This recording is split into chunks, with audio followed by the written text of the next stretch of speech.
क्या रे गौतम, इनाम के पैसों से नया परफ्यूम खरीदा है क्या? बढ़िया खुशबू आ रही है। हीरो बनने के चक्कर में कहीं इसी ने तो चोरी नहीं करवाई थी?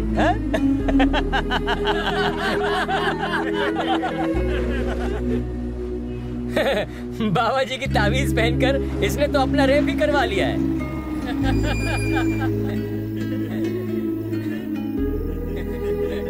अब अगर डंप यार्ड में गलती करेगा तो शौचालय में पोस्टिंग होगी।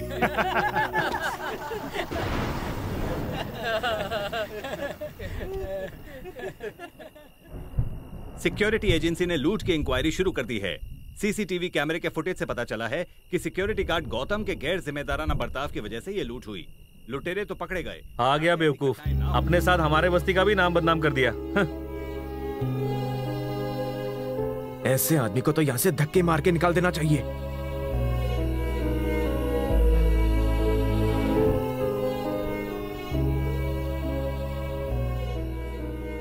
श्रीनगर कॉलोनी के एटीएम लूटने की घटना में एक नया ट्विस्ट आया है। गौतम जिसने लुटेरे को पकड़वाया, उसी को उसकी लापरवाही के लिए वार्निंग दी गई है। कितनी बदबू है, गटर साफ कर रहा था क्या? जाके नहा ले जल्दी से। इससे अच्छी खुशबू तो मेरे सॉक्स से आती है।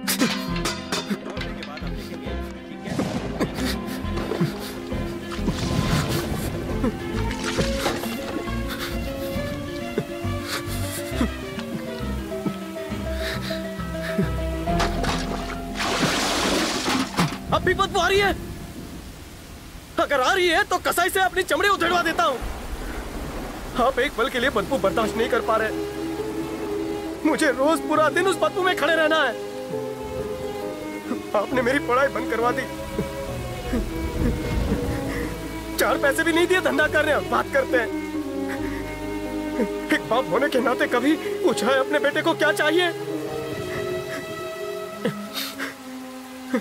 बस पैदा करके बस्ती की गलियों में छोड़ दिया। न जाने कौन से जन्म का पाप था जो मुझे तुम जैसा बाप मिला। अरे अपनी करनी का मुझे क्यों दोष दे रहा है? अगर बच्चों को पैसे दिखाने ना ले गया होता एटीएम में तो ये दिन ना देखना पड़ता।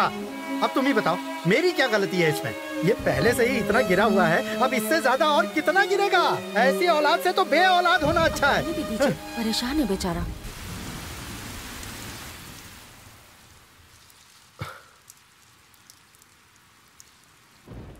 बाहर से ज्यादा बरसात तो यहाँ पर है।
पुष्य कालावती डायमंड्स।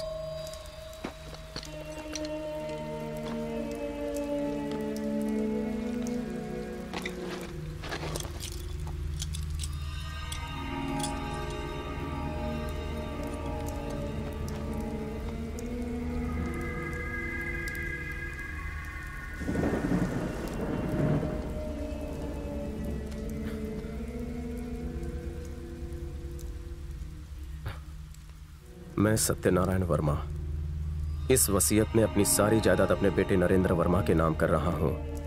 मेरी जायदाद में से घर और जमीन सब कुछ तबाह हो गया। बस किसी तरह 900 हीरे बचा पाया हूँ। आज 1947 में इसकी कीमत है करीब 60 लाख रुपए। इन हीरों पर सिर्फ मेरे बेटे का और फिर उसके बेटे का और फिर उनके वारिस का हक रहेगा और कोई इसका मालिकाना हक नहीं जता सकता।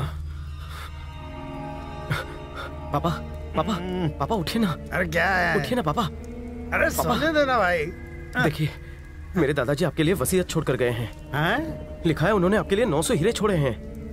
एक काम कर, मैं तुझे सुबह लॉकर की चाबी दे दूंगा, तू जाकर वहाँ डिपॉजिट कर देना, ठीक है? अब मुझे सोने दे।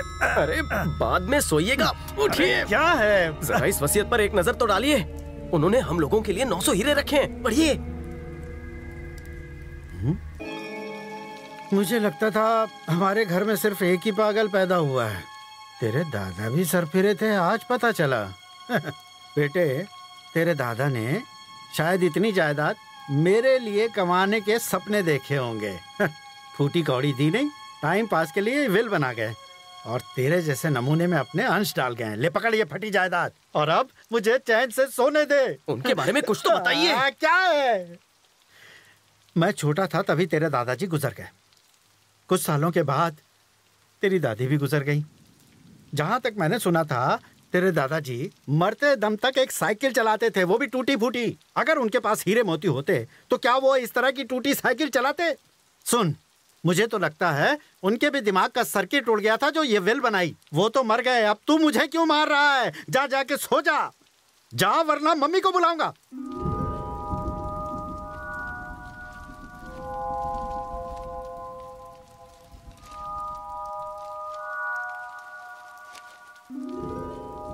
अगस्त 1947 पाकिस्तान से हिंदू और सिखों को खदेड़ा जा रहा था। डरा सहमा सा मैं घर में रेडियो सुन रहा था। दंगे फैलाने वालों को रोकना पुलिस के बस से भी बाहर हो गया है। पुलिस ने जनता से निवेदन किया है कि वो अपने अपने घरों में ही रहें। लुटेरे नामचीन लोगों को मारकर उन्हें लूट रहे हैं। पूरे शहर मदद के लिए मैंने दोस्तों को फोन किया। चारों तरफ अफरा-तफरी। मोहम्मद भाई, मैं सत्यनारायण बोल रहा हूँ। हाँ बोलिए। देखिए, मुझे बहुत डर लग रहा है। क्या दंगे खत्म होने तक मैं आपके घर में रह सकता हूँ? अगर आप हमारे साथ रहेंगे तो वो हमें और हमारे परिवार को भी मार डालेंगे। किसी से मत कहिएगा कि हम दोस्त हैं। हेलो पुलिस स्टेशन, बाहर दंगे चल रहे हैं, मारकाट मची हुई है। मैं यहाँ घर में अकेला हूँ, क्या आप मुझे सुरक्षा देंगे? पुष्प कलावती नाम की हीरों की दुकान का मैं इसकी तो एड्रेस नहीं पढ़ पा रहा हूँ। अभी आना बहुत मुश्किल है हुजूर। अगर आपको अपनी जान बचानी है तो फौरन देश छोड़ दीजिए। मैं घबराहट में अपनी सूझबूझ खो बैठा था। तभी बाहर कुछ लोग तोड़फोड़ करते नजर आए।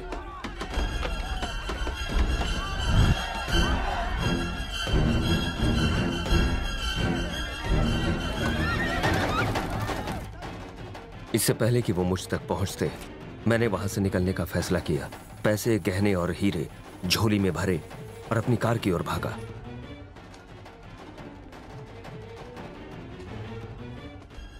कुछ लोगों ने मुझे भागते हुए देख लिया और मेरा पीछा करने लगे, पर किसी तरह से मैं वहां से बच निकला। वो जानते थे कि मेरे पास बेशकीमती हीरे हैं।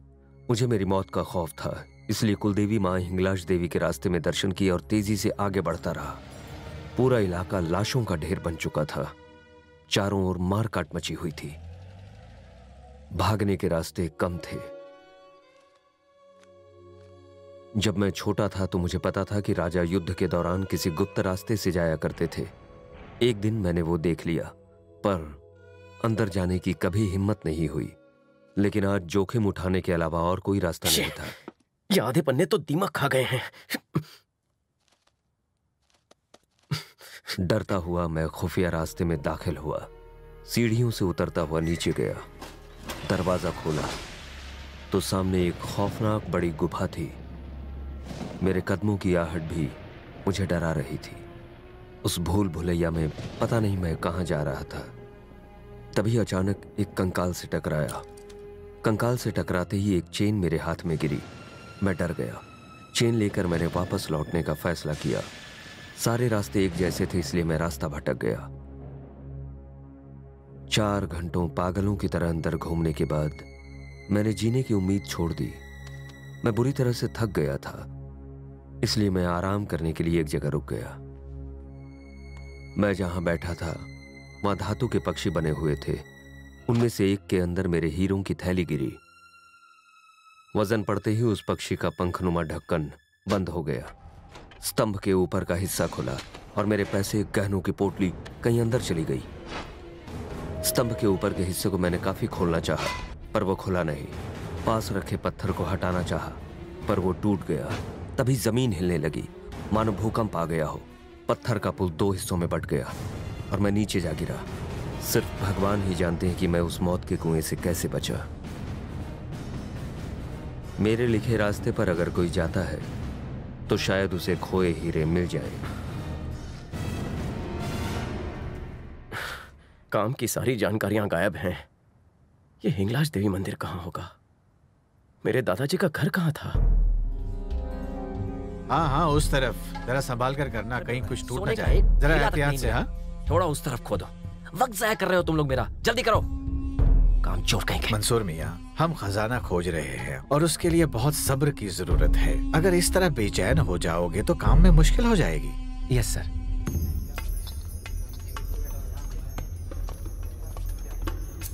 बड़े साहब, जरा यहाँ आइए जल्दी। क्या बात है? यहाँ हमें एक धातु का पक्षी मिला है। उसे बाल्टी में रखकर संभाल कर ऊपर भेजो।